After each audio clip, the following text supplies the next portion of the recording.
Hello everyone, it's Jennifer and thank you for joining me today. I have two fun projects that we are going to make using the Coral Lagoon. Let me take this out of the bag here. The Coral Lagoon FirePolish Beads of the Month Club from Adornable Elements. We're also going to be using some of the findings that came in the Findings Companion Pack, and then also some that's it. We're going to be using just those two mixes for this video. We're going to be making a pair of earrings. I'm going to be using these paddle pins. I love them. I've never worked with them before. And even though this says that it's 22 gauge, it is a really, really strong 22 gauge. So I was really surprised that when I went to go do my wrap loop, how strong this was. So this is, I just absolutely love them. So we're going to make the pair of earrings first, and then we're going to make a bracelet, and we're going to bring some soft flex metallics in the antique brass color in medium. And we're also going to bring in, I have maybe just a couple. Oh, it looks like I only have two more crimp tubes from Kelly at Kelly's Bead Boutique. And then I have a magnetic clasp. I think that is TierraCast. I could be wrong, but I believe it is. Then I'm going to be using two of those twisted jump rings from the companion pack, and then a couple of wire guards from my stash. That is going to be for the bracelet that we will work on second. The first thing we're going to do is we're going to make these earrings, and we're going to make just a different rendition of this same earring. And this is a very short earring. Cute. I absolutely love this. I love the bead caps with those cathedral cut beads, and then these little 3x6 rondelles. Just absolutely gorgeous. I love it. But for what we're going to be doing for this next one is we're just going to add a little bit of length. We're going to add a second twisted jump ring, and I'll show you how I used the first one in the earring. So we are using the 3x6 fire polish and the 6mm cathedral cut from the pack.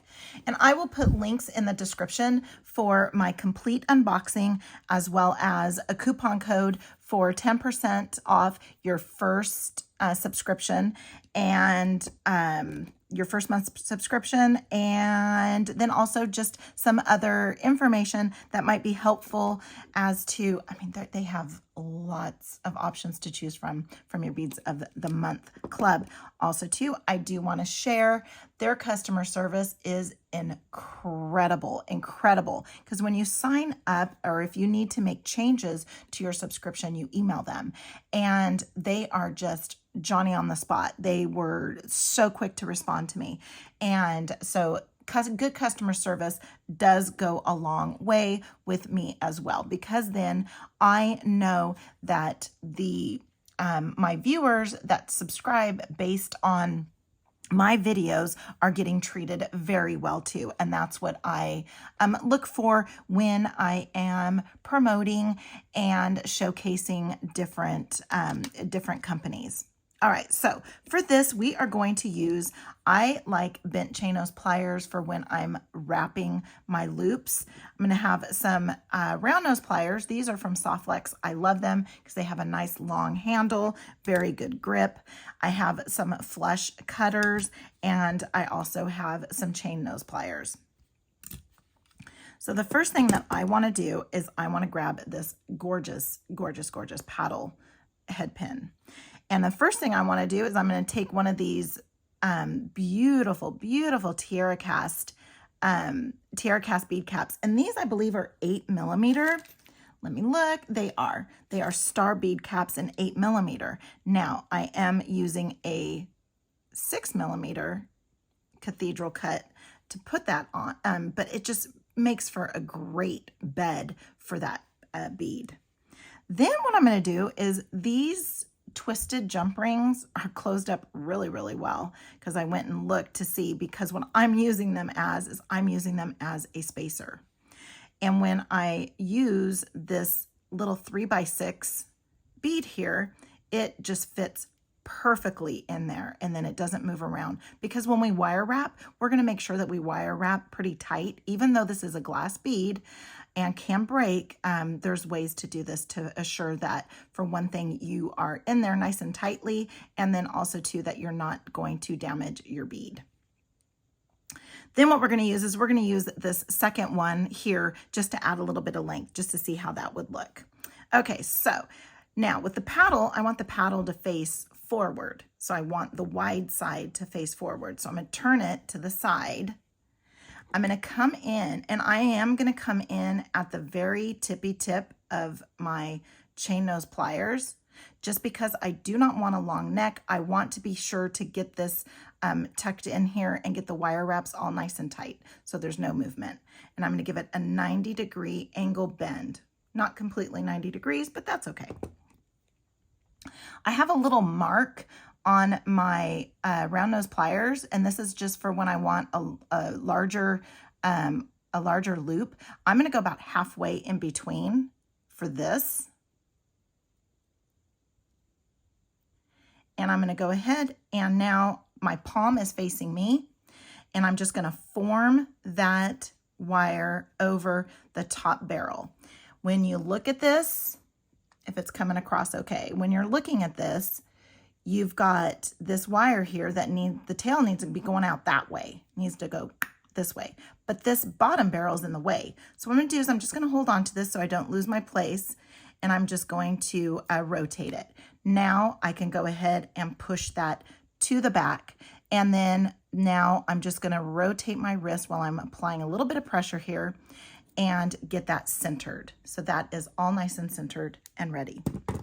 I'm going to go ahead and come in with my chain nose pliers, lock that in place. And again, I want to make sure that my bead and my little jump ring, everything is in there nice and tight. And I'm going to go ahead and start wrapping. And we're going to go 3 times around. 1, 2, and this third one gets tight. However, though, you want it to be so that you know for sure that that jump ring is sitting in there. Okay, so I'm going to go ahead and come around the back, give it a little bit of a trim.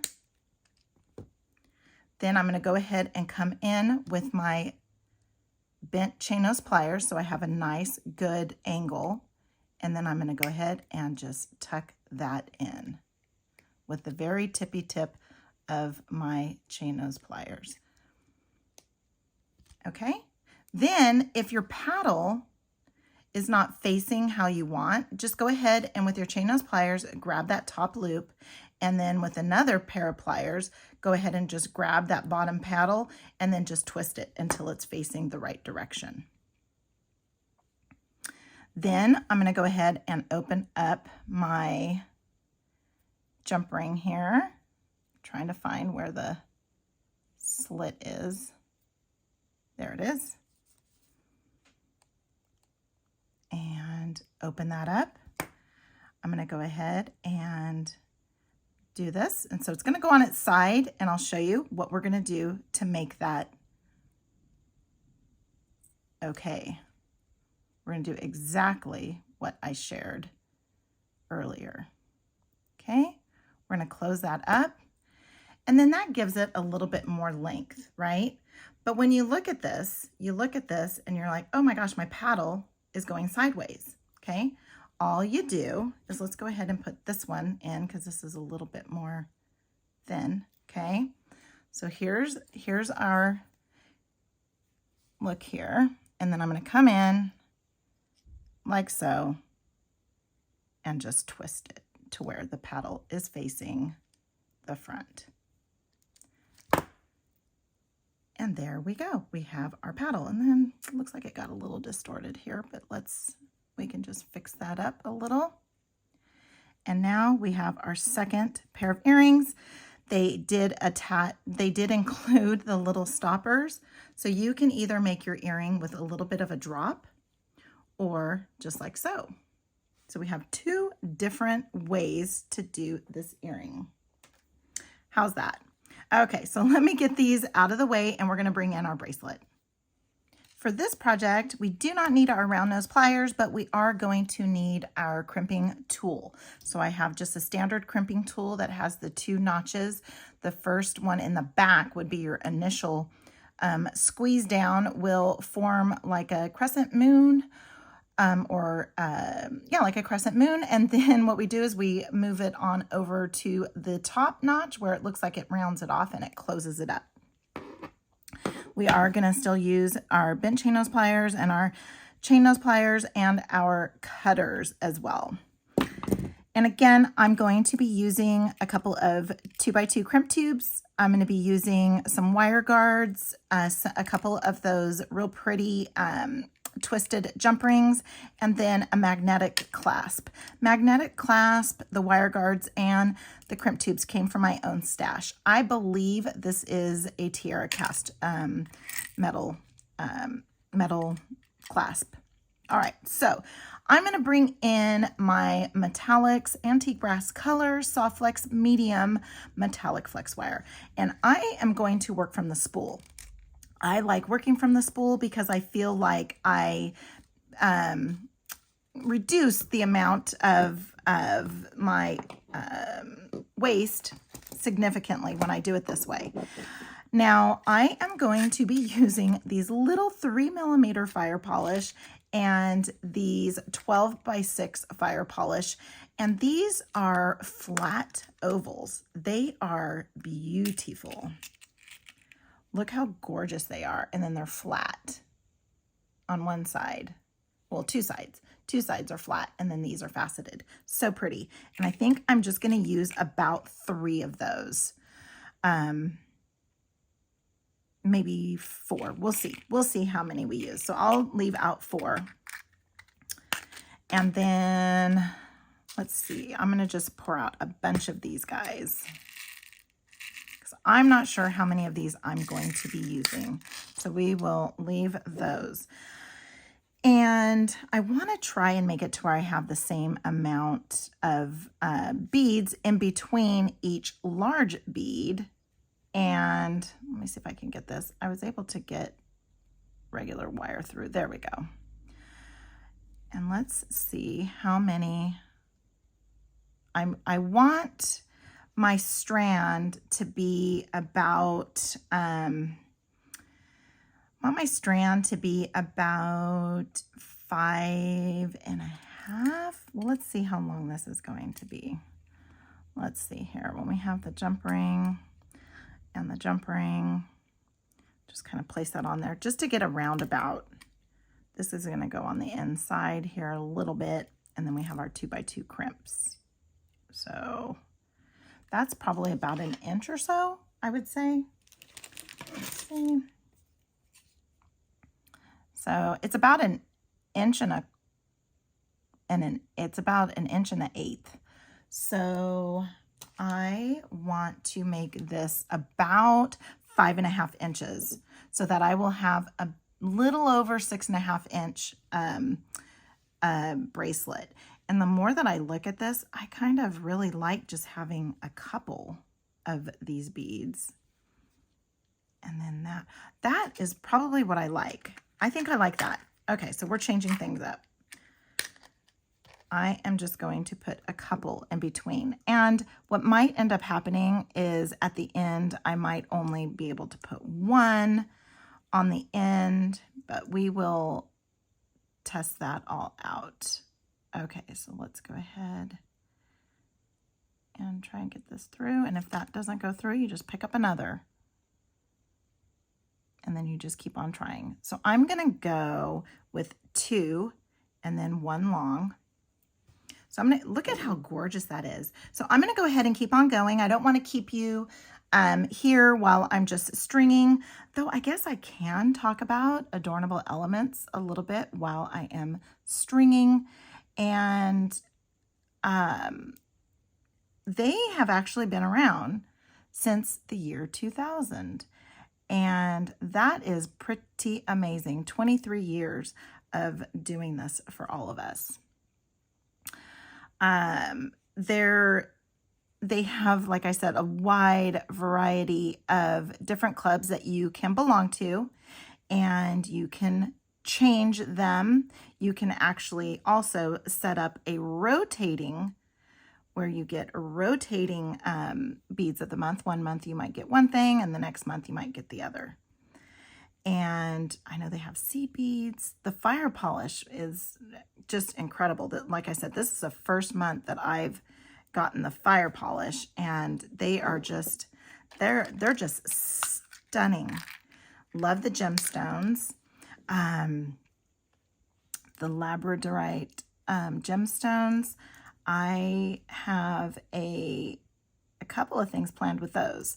They included some large hole gemstones, and they are absolutely stunning. When I did my unboxing, I was able to fit in a 2-inch strand of leather. And I might not use 2-inch, I might use 1.5 inch, because I think I'm going to make maybe a bracelet. As in the companion pack, we also have a button from TierraCast. So we will see if we can put that to good use too, with the leather, having it be a little bit of a button closure. It sounds kind of fun, huh? All right, so let me see my little high-tech bracelet measure here. Let me see if I can get this extended out just a little bit more, so I have a little bit more to grab with. And I am looking for 5.5. And I am exactly at 5.5.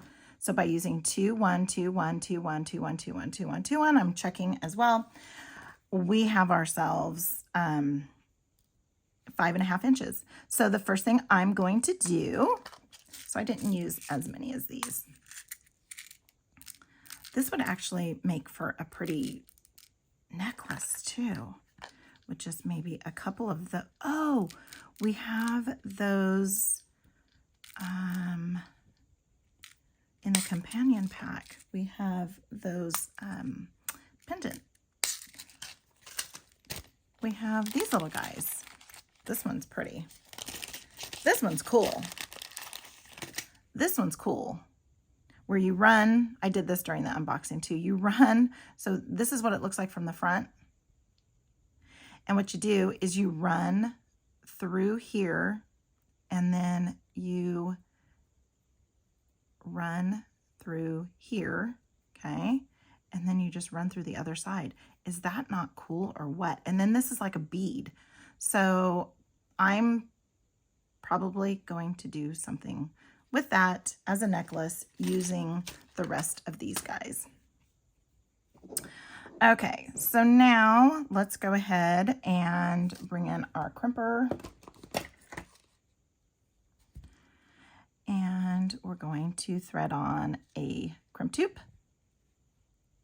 Then we're going to thread on our wire guard. And then go back through. What I like to do is I want to go ahead and add this guy. This is our jump ring. We will open him up for the magnetic clasp, but I just want to get him in there because I do like to close off. So when you look at this here, see how wide the end down here, how wide the wire guard is? And that's good because then this has a lot of movement, but I just like to taper it down just a little bit. And so then that front notch of your crimper is a little rounded, and I just feel like it does the job. Okay, so there's still movement, and I still, and I have a little bit extra room, right? So now my wires are separated. You want to make sure your wires are separated, and you give it that little squeeze. And what you see is one side has one wire and one side has the other. Now I'm just going to turn it 90 degrees here, and then I'm going to go ahead and tighten it down just like so, and it closes that off. Do your little tug test, and it's not going anywhere. Now, what I do like to do is I like to pass this through the first bead, but since the holes on these little fire polish are so small, I'm not going to be able to do that. And that's okay. That for me, it's just preference because I like the first bead to sit on the, sit there on the crimp tube. I like for it to sit on there a little nicely, evenly. And so when you look at it, well, nope, that's fine. Okay, so we have that. Let's go ahead and get these moved down. And now I'm gonna go ahead and just trim off a little bit. These wire cutters don't really like that, which that's fine because we have more and more wire cutters. Now, when I do this, I don't want it to be so tight and stiff that it's tight and stiff. So what I try to do is but I also don't want wire showing in between, even though this is gorgeous wire, right? But I just, when I add my crimp tube, I just add my crimp tube and I keep it just a little turned here. Let's go ahead and add one end of the wire guard and the other end of the wire guard, just like so. I'm not going to pass that through the crimp tube yet, but I am going to add my little jump ring. Okay. And then I'm going to go ahead, and another reason why I like to go down one bead is I feel like I have a more room when I'm doing this second closure. Okay, so now I have it like so, and I like it just like that. And I don't want my wires crossing. I don't feel like they are. I'm going to go ahead and close that up a little bit just to give me a little bit more room if I can. It's kind of moving around a little bit on me. There we go. Okay, so now let's pull it a little bit, but I want a little bit of room. Okay, so that's good. So now I'm going to go ahead and come in with my crimper tool and make sure that you do not put your crimper on top of that bead. Make sure you stay on top of your crimp because you can break your bead. Okay, and there we go. Let's go ahead and get that trimmed off. I'm going to use these cutters here. Oh, let's give it the tuck test first. Okay, yep, got it. Come in as close as you can. There you go. Now, let's go ahead and get the magnetic clasp attached. So now I'm going to just go and find, I think the slit is right there. And it is. And then come in. I just kind of slide my chain nose back on there just because the magnetic piece wants to stick. Okay, give it the little fingernail test. Perfect. Let's go ahead and open up this side. Wow, this took no time at all. Oh, there it is. It's so hard to see where those openings are, which makes for a great jump ring, right? Okay, so now I'm just going to kind of hold that down a little bit and get that all put in place. Fingernail test is good. And there we have it. We have our little bracelet. Isn't that cute? So we have our bracelet. What did I do with the earrings?